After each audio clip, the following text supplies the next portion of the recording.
Assalamualaikum warahmatullahi wabarakatuh. Masih bersama Kace dalam channel Kumpulan Cerita.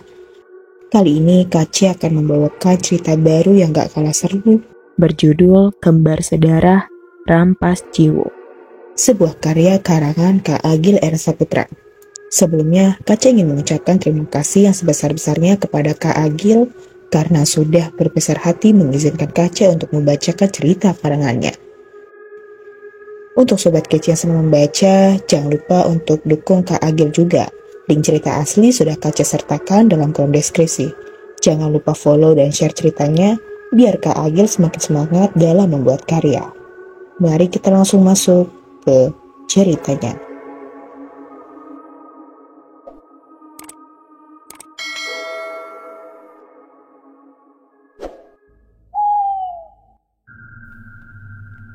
Temanggu, Jawa Tengah, pertengahan Mei 1984. Mungkin bagi pasangan petani, Pak Kabul dan Bu Sumiati, tahun ini adalah tahun yang sangat menggembirakan. Karena setelah penantian selama kurang lebih 5 tahun, akhirnya mereka dikaruniai 2 anak laki-laki kembar identik yang sehat. Anak itu adalah Pungkas dan Rampa. Meski hanya petani, Pak Kabul dan Bu Sumiati ini tergolong petani yang cukup mapan dan terhormat kala itu. Sawahnya luas dan ada di mana-mana. Wajarlah, karena selain ulet, mereka sama-sama berasal dari keluarga priai, yang tentunya mempunyai banyak warisan dari leluhurnya. Kelahiran si kembar Pungkas dan Rampa ini tentunya disambut dengan penuh sukacita oleh Pak Kabul. Terbukti, saat si kembar puputan atau terlepasnya tali pusar, Pak Kabul mengadakan selamatan dengan pertunjukan wayang kulit. Karena biaya pertunjukan wayang ini terbilang mahal, Pak Kabul sempat dinilai berlebihan oleh keluarga besarnya. Tapi bagi Pak Kabul, pertunjukan wayang kulit ini adalah wujud bersyukurnya beliau atas lahirnya si kembar. Karena sebelumnya, Pak Kabul dan Bu Sumiati juga sempat putus asa karena tidak kunjung mempunyai momongan. Tentunya bagi keluarga Pak Kabul, kelahiran si kembar ini adalah kebahagiaan yang berlipat ganda yang diberikan oleh Tuhan. Tahun demi tahun berlalu, mereka pun hidup layaknya keluarga pada umumnya. Si kembar Pungkas dan Rampa pun tumbuh semakin besar. Mereka ini bisa dibilang sangat identik, karena dari segi fisik mereka terlalu mirip. Sampai kadang orang-orang sekitarnya sulit membedakan antara mana yang Rampa dan mana yang Pungkas. Tapi kalau dicermati, sebenarnya mereka berdua tentu ada pembedanya. Yang mencolok tentu ada pada sifatnya. Si Rampa cenderung lebih aktif, usil dan sedikit nakal. Beda halnya dengan Pungkas yang kalem, pendiam, namun logat bicaranya agak cadel. Pungkas dan Rampa ini adalah si kembar yang tidak terpisahkan. Di mana ada si Pungkas, pasti di situ ada si Rampa. Bahkan ajaibnya, bila salah satu dari mereka sakit, misal demam atau masuk angin, pasti satunya juga ikut sakit. Bertahun berlalu, Pungkas dan Rampa pun bersekolah seperti anak pada umumnya. Mereka berada di kelas dan sekolah yang sama. Semakin bertambah umur, perbedaan mereka semakin mencolok. Pungkas yang pintar di sekolah, namun penakut, dan sering dibuli, dan Rampa yang kurang dalam akademiknya, namun pemberani dan suka berkelahi. Pernah di suatu kesempatan, waktu itu kelas 3 atau 4 SD, Rampa menghajar kakak kelasnya, setelah si Pungkas mengadu kalau dia baru saja dipalak oleh kakak kelasnya itu. Perkelahiannya cukup brutal untuk seukuran anak SD. Memang si Rampa menang, tapi orang tua Rampa dan Pungkas harus dipanggil ke sekolah karena kakak kelas yang dihajarnya terluka cukup parah sampai harus mendapatkan jahitan di kepalanya setelah dipopor dengan batu oleh Rampa. Meski kasar dan suka berkelahi, Rampa bukanlah pembuat onar.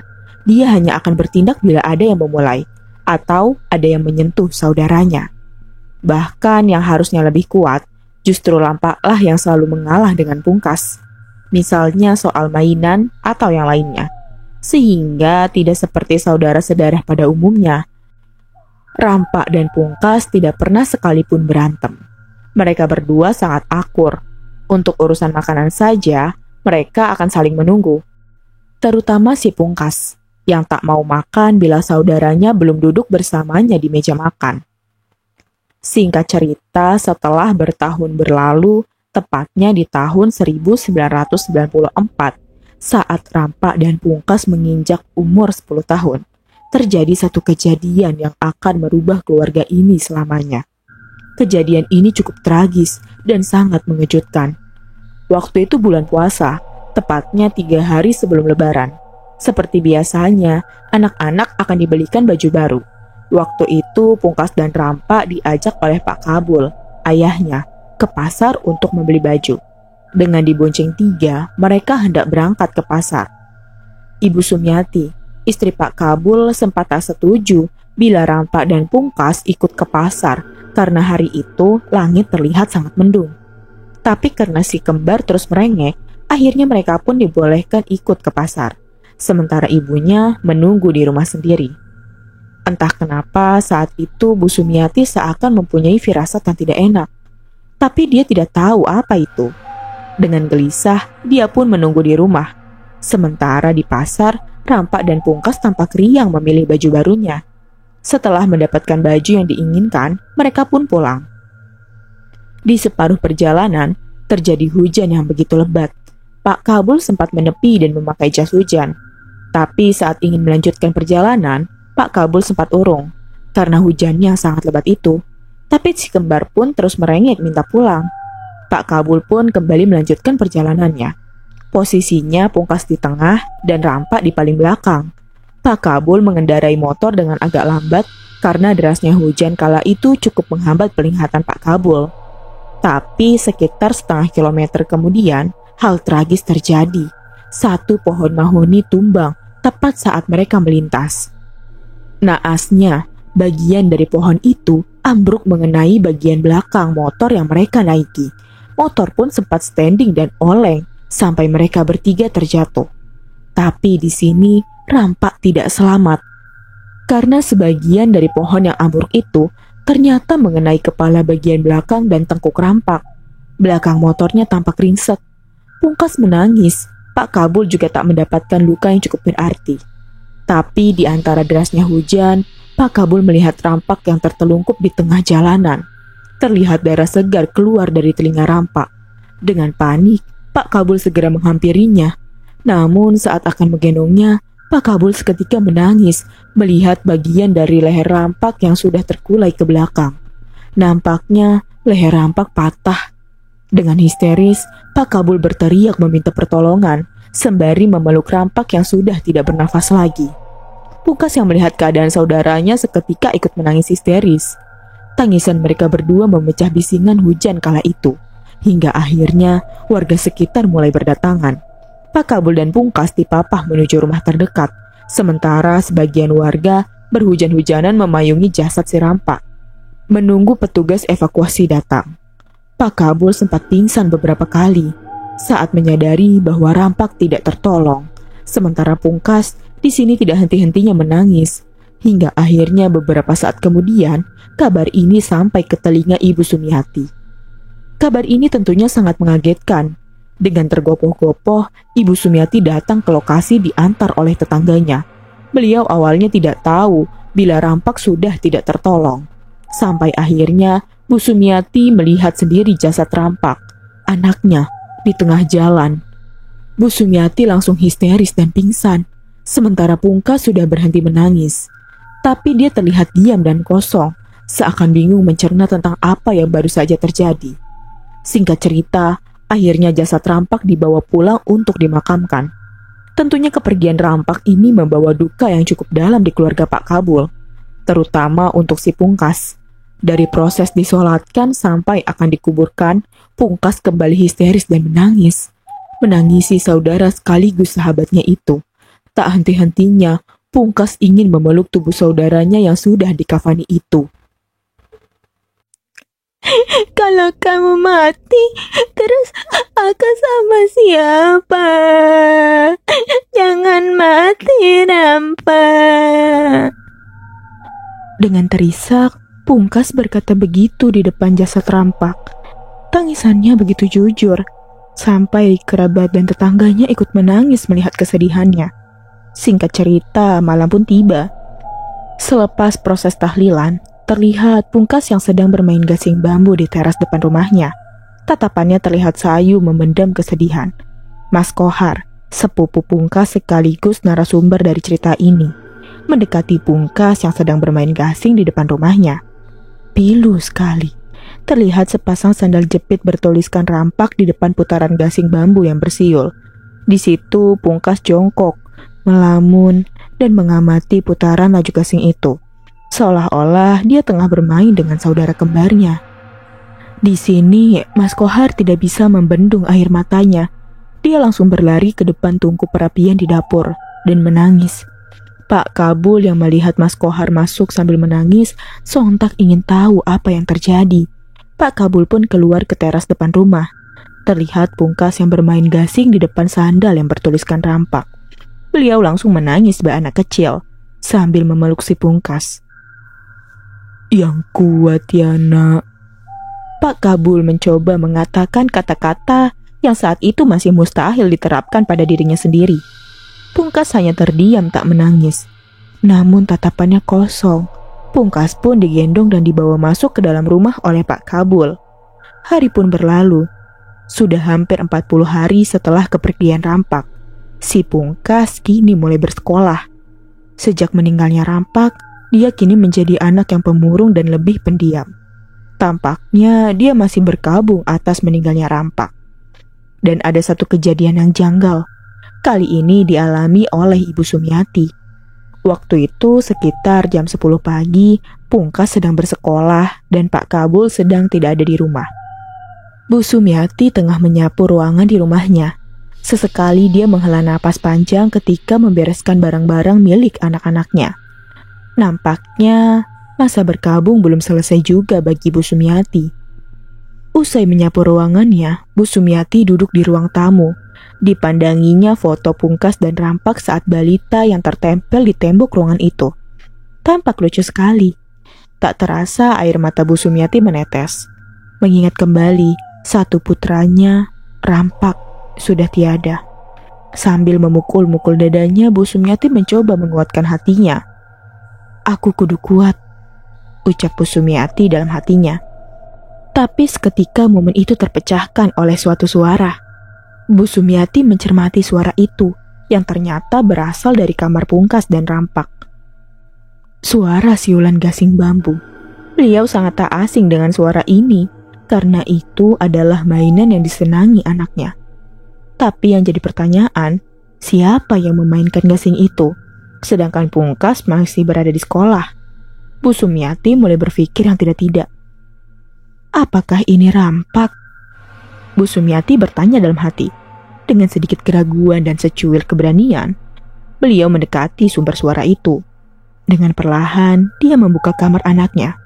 Suara siul gasing masih terdengar nyaring dan jelas. Dan setelah kamar dibuka, benar saja, ada gasing yang sedang berputar di lantai. Bu Sumiati tercengang melihat itu. Seiring pergerakan gasing yang kian melandai dan berhenti, dipungutlah gasing itu oleh Bu Sumiati. Seketika tubuhnya gemetar. Air matanya tak bisa terbendung ketika melihat nama rampak tertulis di pinggiran gasing bambu itu. Bu Sumiati menangis bersimpuh di lantai kamar anaknya. Hingga beberapa saat kemudian, Pak Kabul datang. Melihat istrinya menangis, Pak Kabul langsung menghampiri dan menanyakan apa yang terjadi. Bu Sumiati pun menceritakan semuanya. Pak Kabul sebenarnya di sini agak ragu dengan cerita istrinya. Tapi dia mencoba bijak dan menenangkan. "Sudah Bu, yang sabar. Kita harus ikhlas. Jangan sampai Pungkas tahu. Kasian." Begitu kata Pak Kabul mencoba menenangkan istrinya. Tak selang beberapa lama, Pungkas pun pulang dari sekolah. Dengan muka lesu, dia langsung masuk ke kamar, tanpa menyapa bapak dan ibunya yang saat itu tengah duduk di ruang tamu. Dari luar, Bu Sumiati menawari Pungkas untuk makan siang. Tapi nampaknya siang itu Pungkas sedang tak mau diganggu.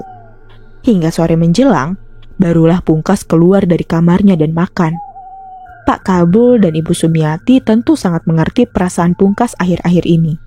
Sehingga mereka memutuskan untuk tidak banyak memberi nasihat sementara ini. Singkat cerita, malam pun tiba. Sekitar pukul 1 dini hari, suara gasing itu kembali terdengar. Bu Sumiati yang pertama terbangun. Segeralah membangunkan Pak Kabul. "Pak, dengar tidak?" tanya Bu Sumiati dengan berbisik. "Iya, Bu," jawab Pak Kabul. Pak Kabul yang ingin segera memeriksanya sempat ditahan oleh istrinya. Namun akhirnya mereka berdualah yang memeriksa. Sampai di kamar Pungkas, Pak Kabul langsung membuka pintu.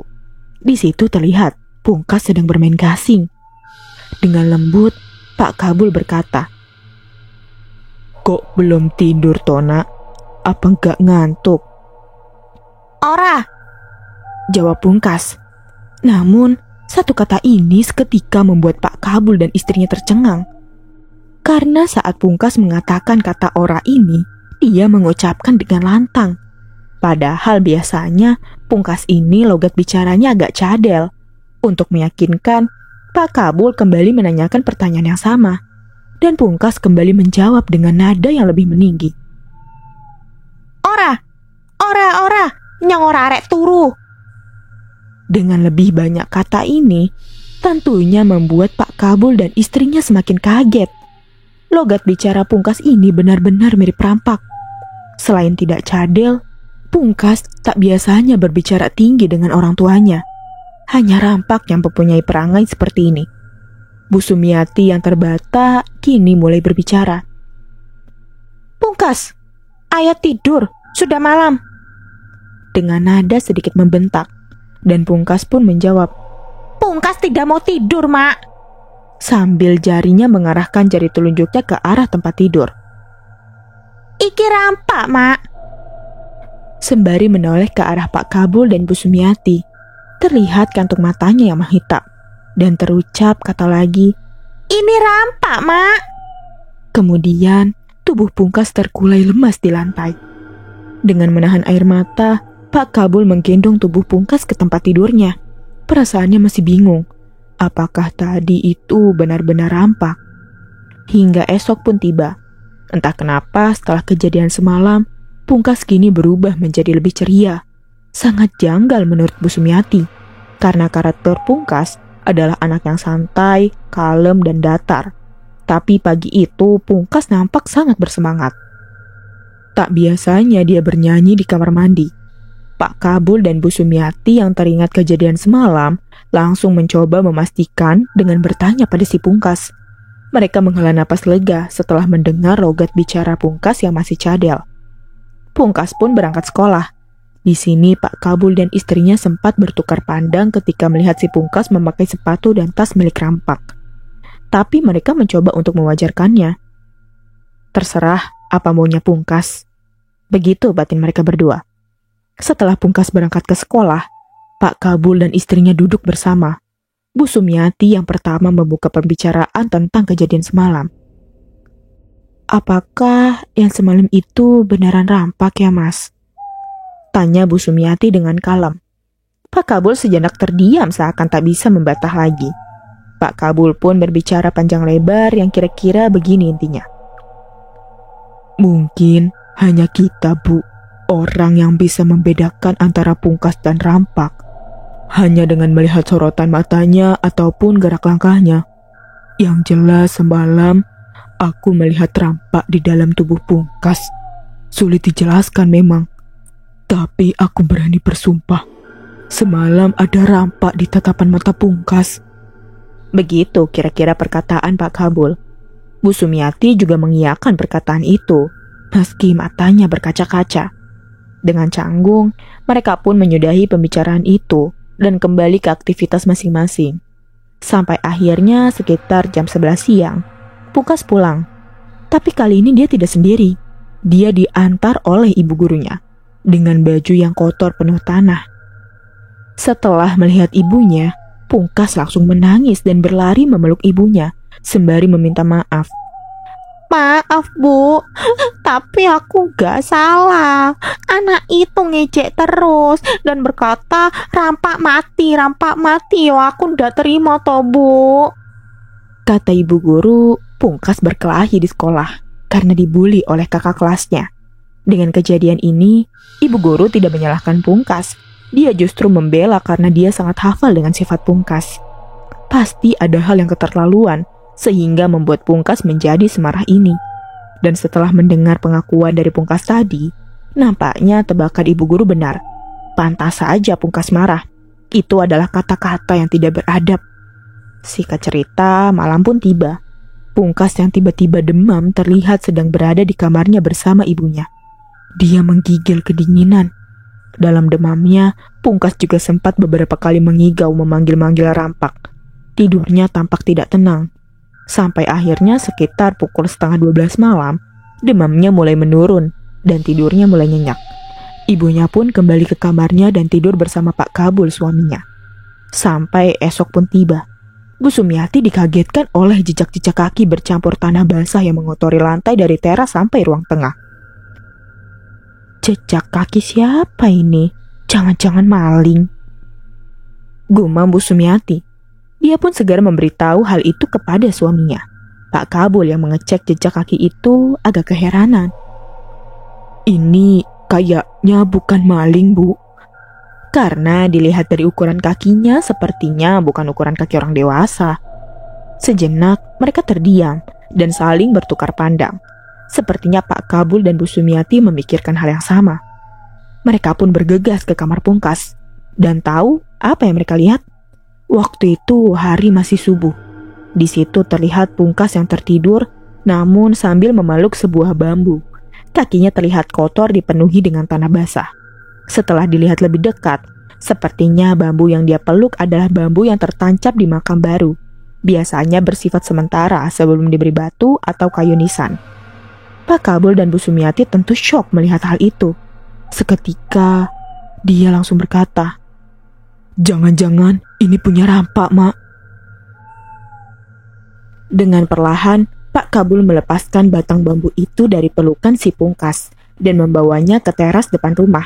Sementara Ibu Sumiati membersihkan jejak-jejak tanah itu sambil menahan air matanya. "Ada apa ini, Tuhan?" batin Ibu Sumiati. Sampai akhirnya matahari mulai terbit. Pak Kabul segera pergi ke rumah Mas Kohar, sepupu Rampak dan Pungkas yang paling tua. Pak Kabul menceritakan apa yang terjadi dan menyuruh Mas Kohar mengecek ke makam Rampak pagi itu juga. Dan setelah dicek, memang benar. Satu bambu yang menancap di makam Rampak sudah hilang. Mas Kohar segera pergi menuju rumah Pungkas dan memberitahukan itu kepada Pak Kabul. Beliau yang mengetahui bahwa itu memang benar nisan Rampak langsung lemas dan bingung. Mas Kohar juga tidak bisa berkata-kata lagi. Sampai akhirnya Bu Sumiati menghampiri dan mengatakan kalau Pungkas kembali demam. Mas Kohar dan Pak Kabul segera ke kamar Pungkas untuk melihat keadaannya. Pungkas terlihat pucat, badannya menggigil. Atas saran dari Mas Kohar, Pungkas langsung dibawa ke klinik terdekat. Setelah diperiksa, alhamdulillah, Pungkas hanya demam biasa, kata dokter. Dia pun diberi obat dan pulang. 2 hari berlalu, tepat 40 hari meninggalnya Rampak. Prosesi tahlilan 40 harinya Rampak pun dilaksanakan. Sementara, waktu itu keadaan Pungkas belum begitu membaik. Si Pungkas masih tertidur lemas di kamarnya. Ditemani oleh Mas Kohar. Singkat cerita, setelah prosesi tahlilan selesai, seperti biasa, ada sebagian warga yang tidak langsung pulang. Mereka biasanya mengobrol sampai larut malam.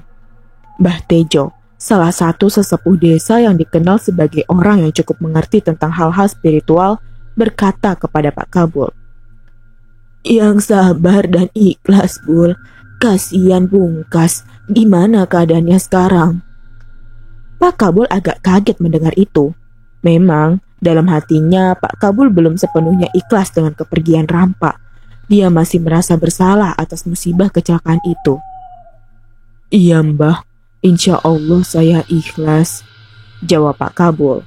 Kabar soal bambu nisan itu belum menyebar, masih ditutupi oleh Pak Kabul, istrinya dan Mas Kohar. Tapi di sini Pak Kabul sudah tak tahan lagi dan mengajak Mbah Tejo masuk ke kamar Pungkas untuk menceritakan apa yang terjadi akhir-akhir ini. Di depan Pungkas yang sedang terbaring sakit, Pak Kabul bercerita kepada Mbah Tejo tentang apa yang terjadi akhir-akhir ini. Terjadi pembicaraan yang cukup panjang waktu itu, sampai akhirnya Mbah Tejo berkata, "Sudah, Sekarang gak usah dipikir dulu. Yang penting Pungkas sembuh. Mbah Tejo pun meminta Pak Kabul untuk memanggil istrinya untuk meminta puputan tali pusar milik Pungkas. Sebagian para orang tua Jawa akan menyimpan tali pusar milik anaknya yang sudah terlepas. Tali pusar itu akan dijemur sampai kering sebelum nantinya disimpan. Tali pusar ini biasanya digunakan sebagai suwuk atau penenang saat si bocah rewel. Bergegas, Pak Kabul memanggil istrinya dan menanyakan apa yang diminta oleh Mbah Tejo tadi. Bu Sumiati sempat lupa di mana dia menyimpannya, karena memang seumur-umur Rampak dan Pungkas tidak pernah menggunakan tali puputan itu untuk suwuk. Sampai akhirnya benda itu berhasil ia temukan. Tapi ada masalah baru di sini. Tali pusar itu ada 2 dan berada dalam satu wadah yang sama. Bu Sumiati ataupun Pak Kabul tentu saja tidak bisa membedakan mana milik Pungkas dan mana milik Rampak. Akhirnya, Mbah Tejo pun menyatukan tali pusar itu dalam gelas dan menyiramnya dengan air panas serta sedikit membacakan doa-doa. Sudah, ini nanti diminumkan ke Pungkas, kata Mbah Tejo. Tak selang beberapa lama, Mbah Tejo pun pamit. Malam sudah mulai larut. Satu persatu warga sudah beranjak pulang. Suasana rumah kembali sepi. Tinggal Bu Sumiati, Pak Kabul, dan Mas Kohar yang masih di situ. Dan beberapa saat kemudian, terdengar suara Pungkas dari kamar memanggil ibunya. Nampaknya Pungkas ingin buang air kecil. Dengan susah payah, Pungkas dipapah oleh Mas Kohar menuju kamar mandi. Di sini Mas Kohar bisa merasakan badan Pungkas yang panas. Setelah dari kamar mandi, Bu Sumiati teringat pesan dari Mbah Tejo tadi. Segera dia meminumkan air tali pusar itu ke Pungkas. Dia pun kembali berbaring dan tertidur. Sementara Mas Kohar, Pak Kabul dan istrinya tetap berada di dalam kamar menunggui Pungkas. Sekitar 5 menit kemudian, ajaibnya Pungkas mulai berkeringat. Bu Sumiati yang memegang jidatnya merasa lega. Suhu tubuh Pungkas sudah turun. Tak selang beberapa lama, Pungkas pun bangun. Dengan segar dan mengeluh lapar. Wajarlah, sudah 2 hari ini Pungkas tak selera makan. Bu Sumiati segera mengambilkan makanan untuk Pungkas. Dia makan dengan sangat lahap, bahkan meminta tambah. Setelah selesai makan, Pungkas berkata, Aku udah kenyang, Bu. Tidak lapar lagi.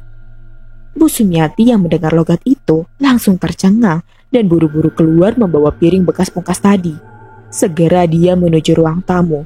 Terlihat Mas Kohar dan Pak Kabul masih ngobrol di situ. Rampak, Pak, Rampak. Begitu kata Ibu Sumiati dengan agak berbisik. Segera Pak Kabul dan Mas Kohar menuju kamar Pungkas. Dan di situ Pungkas sedang duduk di atas ranjangnya sambil senyum-senyum sendiri. Pungkas, kata Pak Kabul dengan agak berteriak. Kok Pungkas toh? Nyong Rampak, Pak. Teriak Pungkas. Di situ Pak Kabul, istrinya dan Mas Kohar hanya tertegun. Tidak mungkin itu Rampak, batin Pak Kabul. Tapi di sisi lain, Pak Kabul mengenali suara dan tatapan matanya. Dia yakin itu Rampak. Mana baju baruku, Pak? Kata Pungkas dengan logat Rampak. Mengingat ini masih suasana lebaran, walaupun sudah kelewat bulan. Sepertinya sosok Rampak di dalam raga Pungkas itu meminta baju barunya yang dulu sempat dibeli bersama ayahnya beberapa jam sebelum kecelakaan terjadi. Bu Sumiati tentu menangis mendengar itu. Segera dia mengambilkan baju itu. Sementara Pak Kabul menyuruh Mas Kohar untuk memanggil Mbah Tejo. Di situ Rampak dalam tubuh Pungkas meminta Bu Sumiati untuk memakaikan bajunya. Dengan agak gemetar dan menangis, beliau memakaikan baju itu. Setelah dipakai, dia berdiri perlahan dan turun dari ranjang. Dia berjalan menuju cermin kaca yang ada di dekatnya. Layaknya orang bercermin, dia memiring-miringkan badannya. Wah, patut tenan iki. Bu Sumiati dan Pak Kabul yang berdiri di sampingnya sudah tidak bisa berkata-kata lagi. Dan sosok Rampak dalam tubuh Pungkas itu pun tiba-tiba tertawa terbahak-bahak. Entah apa sebabnya, tawanya sangat khas Rampak. Pak Kabul dan Bu Sumiati tentu mengenali itu. Bu Sumiati nampaknya sudah tak tahan lagi. Dia pun berkata, "Rampak!" Sambil mendekat dan memeluknya, Bu Sumiati terus menangis. Sementara di sini sosok Pungkas kembali terdiam, menatap ayahnya yang masih berdiri di dekatnya lewat pantulan kaca cermin. Pak Kabul yang tak sengaja beradu mata melihat kantong mata Pungkas yang perlahan mulai semakin menghitam. Di pantulan cermin itu, Pungkas tersenyum menyeringai. Firasat Pak Kabul sudah tak enak. Segera dia tarik istrinya dari pelukan Pungkas. Dan setelah terlepas, Pungkas kembali berkata, "Nyong rampak, Pak, Mak." Dan tubuh Pungkas pun terkulai lemas di lantai. Segera Pak Kabul memindahkannya ke tempat tidurnya. Dan tak selang beberapa lama, Mbah Tejo dan Mas Kohar pun datang. Mbah Tejo mulai menerawang apa yang sebenarnya terjadi. Menurut pendapat Mbah Tejo, yang merasuki tubuh Pungkas itu bukan rampak, tapi jin yang menyerupai atau berpura-pura menjadi rampak. Kenapa bisa terjadi? Nah, menurut Mbah Tejo, kesedihan Pungkas yang terlalu dalam itulah yang membuat jin menjadi tertarik untuk menyerupai sosok rampak.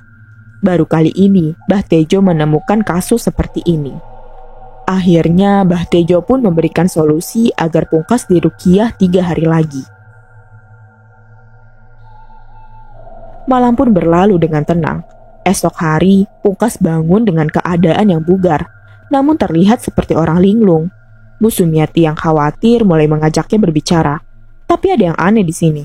Logat bicaranya berubah-ubah. Iya, logatnya berubah. Kadang meninggi menjadi rampak, kadang kalem layaknya Pungkas. Pungkas pun terlihat kebingungan setelah mengucapkan logat rampak. Sepertinya dia tidak sadar saat bicara dengan logat rampak. Pak Kabul dan Bu Sumiati tentu sedih melihatnya. Dengan keadaan yang seperti itu, tentu Pungkas menjadi sulit untuk diajak berkomunikasi. Jawabannya kadang tidak nyambung ketika tiba-tiba logat rampak muncul. 3 hari berlalu dengan keadaan Pungkas yang seperti itu, dan tibalah waktunya untuk Pungkas diruqyah oleh Mbah Tejo dan 2 temannya. Prosesi ruqyah pun dilaksanakan dengan cukup sulit. Pasalnya sebelum diruqyah, tubuh Pungkas tak sepenuhnya sadar karena masih didominasi oleh jin yang kata Mbah Tejo berpura-pura menjadi rampak. Seperti ruqyah pada umumnya akan terjadi teriakan-teriakan dan adu argumen dengan jin penghuni tubuh. Ruqyah ini disaksikan oleh Pak Kabul, Bu Sumiati, dan Mas Kohar. Hati mereka benar-benar yakin dan terkecoh saat mendengar suara logat khas rampak yang keluar dari mulut Pungkas. Di situ Bu Sumiati hanya bisa menangis. "Nyong wegah lungo, Mak. Aku tidak mau pergi, Mak." Begitu suara rampak yang keluar dari mulut Pungkas. Ini benar-benar rampak, batin Bu Sumiati. Sempat terjadi insiden saat Mbah Tejo lengah. Rampak yang diduga adalah jin itu menyerang salah satu kawan Mbah Tejo, memegang lehernya dan mendorong, hingga teman Mbah Tejo jatuh tersungkur beberapa meter. Hingga akhirnya ruqyah pun selesai saat Pungkas memuntahkan cairan kuning dari mulutnya. Pungkas terlihat lemas dan hampir pingsan. Digendonglah Pungkas oleh Mas Kohar ke kamarnya. "Insya Allah, ini sudah selesai," kata Mbah Tejo. Tak selang beberapa lama, Mbah Tejo pun pamit pulang. Waktu itu sudah hampir maghrib. Pungkas terlihat sedang tertidur. Selepas maghrib, Mas Kohar, Pak Kabul, dan Bu Sumiati kembali duduk dan mengobrol di ruang tamu. Bu Sumiati masih nampak gelisah mengingat Pungkas yang belum juga bangun. Dalam hatinya masih ada keraguan. Mereka kembali mengobrol panjang hingga akhirnya pembicaraan mereka terpotong karena terdengar suara siul gasing. Tanpa aba-aba, mereka bertiga langsung menuju sumber suara. Bukan dari kamar, namun dari ruang tengah. Betapa kagetnya mereka melihat Pungkas sedang bermain gasing di situ. Pak Kabul, Mas Kohar, dan Bu Sumiati hanya bisa berdiri tertegun tanpa berkata-kata. Pungkas pun menoleh dan menatap mereka satu persatu, meraih gasingnya yang masih berputar, kemudian berdiri dan berjalan menuju kamarnya tanpa mengatakan apa-apa. Tapi di sini mereka kaget melihat cara jalannya, yang agak memusungkan dada, mirip cara berjalan rampak. Mereka saling bertanya untuk meyakinkan lagi apa yang tadi dilihatnya, dan memang benar, mereka semua berpikir hal yang sama. Sampai akhirnya, Pak Kabul memberanikan diri untuk menyusul Pungkas di kamarnya. Namun di situ, Pungkas terlihat sudah tertidur dengan gasing bertuliskan rampak di genggaman tangannya. Singkat cerita, malam pun tiba. Mas Kohar sudah pulang, sementara Pungkas masih tertidur. Pak Kabul dan istrinya juga hendak menuju kamarnya untuk beristirahat. Namun, pastilah mereka berdua tidak bisa tidur, walau hari ini cukup melelahkan pikiran. Mereka gelisah, menerka-nerka apa yang sedang terjadi. Pak Kabul dan Bu Sumiati mengobrol panjang hingga sekitar pukul 12 malam. Terdengar suara Pungkas yang memanggil ibunya. Mak, makan mak. Perlu diketahui, kebiasaan makan yang seperti ini adalah kebiasaan Rampak. Dulu waktu Rampak masih hidup, Rampak selalu memanggil ibunya di tengah malam dan meminta makan. Memang karakter Rampak di rumah lebih manja dari si Pungkas. Ibu Sumiati yang tahu itu kebiasaan Rampak, kini tak memperdulikan itu lagi. Dia beranjak dari ranjang tanpa mengajak Pak Kabul dan mengambilkan makan untuk Pungkas. Dia memberikan makan itu kepada Pungkas dan menunggunya di kamar. Bu Sumiati hanya terdiam mengamati Pungkas sedang makan. Di sini karakter Rampak semakin terlihat. Ketika Pungkas mengelap tangannya yang terkena minyak sayur ke spray tempat tidurnya, Bu Sumiati yang melihat itu hanya diam saja. Pungkas juga terlihat diam saja saat makan. Tak seperti biasanya, dia selalu sedikit mengkritik atau memuji masakan ibunya. Setelah makan, Pungkas memberikan piringnya kepada ibunya dan meminta minum. Wedang putih, Mak. Di sini kembali lagi suara Rampak muncul. Agak sedikit cempreng, berbeda dengan Pungkas. Suaranya agak lebih berat dan dalam. Lagi-lagi Bu Sumiati mencoba tidak mempedulikan itu. Dia pun kembali ke dapur untuk mengambilkan minum dan memberikannya pada Pungkas. Setelah itu Pungkas lanjut tidur lagi. Bu Sumiati yang berjalan menuju kamar, langkahnya terhenti ketika mendengar suara dari speaker masjid. Dia berhenti dan mendengarkan suara itu yang nampaknya berita kematian. Dan wajahnya nampak kaget ketika nama orang yang meninggal itu disebutkan. Bapak Imam Sutejo. Dia mencoba mendengarkan ulang berita itu, yang biasanya memang diulang 3 kali. Dan benar, memang yang disebut adalah Imam Sutejo alias Mbah Tejo. Bu Sumiati bergegas menghampiri suaminya, yang ternyata juga sedang syok mendengar warta kematian itu. Singkat cerita, esok harinya para warga termasuk Pak Kabul tentunya berbondong-bondong melayat ke tempat Mbah Tejo. Meninggalnya Mbah Tejo ini cukup mengagetkan desa. Pasalnya Mbah Tejo terlihat bugar dan tidak pernah sakit. Usianya juga baru 60-an saat itu. Menurut kesaksian istrinya, beliau meninggal dalam keadaan duduk bersama istrinya. Tiba-tiba saja dia menghela napas panjang, kemudian tersungkur ke lantai. Apakah ini ada hubungannya dengan kasus Rampak? Itu juga tidak bisa dipastikan. Singkat cerita, hari pun berlalu. Nampaknya Rukiah tempo hari tidak berhasil. Nyatanya Pungkas masih begitu saja. Karakter Rampak masih terus muncul dan semakin mendominasi. Pungkas menjadi sulit untuk berkomunikasi. Pak Kabul dan Bu Sumiati sempat pasrah dan akhirnya membuka ini sebuah ke keluarga besarnya. Salah satu kerabat menyarankan untuk membawanya ke jalur medis. Memang itu sedikit bekerja. Saat diberi obat, karakter Rampak mulai jarang muncul. Tapi efeknya Pungkas menjadi seperti orang linglung dan lebih banyak tertidur. Dan tetap setiap malam, karakter Rampak selalu muncul teriak meminta makan. Sudah berbagai jalan ditempuh oleh Pak Kabul dan Bu Sumiati. Dari dukun, kiai, ustadz sampai medis. Tapi tidak ada perubahan yang signifikan. Sampai akhirnya tahun berlalu, Pungkas kini semakin kurus, tidak mau beranjak dari kamarnya. Sementara itu karakter Rampak semakin mendominasi. Bila muncul, dia akan teriak-teriak tidak jelas. Yang jelas, logatnya sangat Rampak, tidak cadel. Pernah suatu hari, Bu Sumiati bermimpi didatangi oleh almarhum Mbah Tejo. Dalam mimpi itu, Mbah Tejo hanya mengatakan, "Sudah, ikhlaskan saja. Pungkas sudah dirampas jiwanya." Mungkin itu yang disebut sebagai rampas jiwa. Dengan keadaannya yang seperti itu, tentu Pungkas tak bisa lagi bersekolah. Namun Pak Kabul dan Bu Sumiati tetap merawatnya dengan telaten. Sampai akhirnya di tahun 1999, di umurnya yang ke-15, Pungkas nampaknya sudah tidak kuat lagi menahan rindu kepada saudaranya.